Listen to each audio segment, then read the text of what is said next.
for Gen Zs, meron ba dito? Who are within the 18 to 27 age range are considered as young professionals who are still planning for their future. Under savings, they should ensure that they are registered as Pag-ibig members. Kahit nga nasa college pa lang, pwede na mag-register eh. Register lang naman, hindi ko naman pwede sinabing mag-save.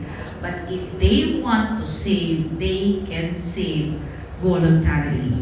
And their savings are being remitted to Pag-ibig Fund.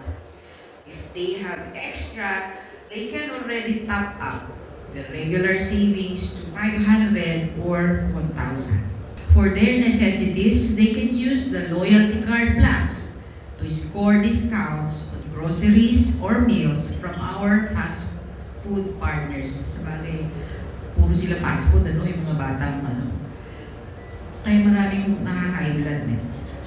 They may also borrow from our multipurpose loan for unplanned but necessary expenses, or even to buy a mid-range cell phone they can use for work or towards a second home.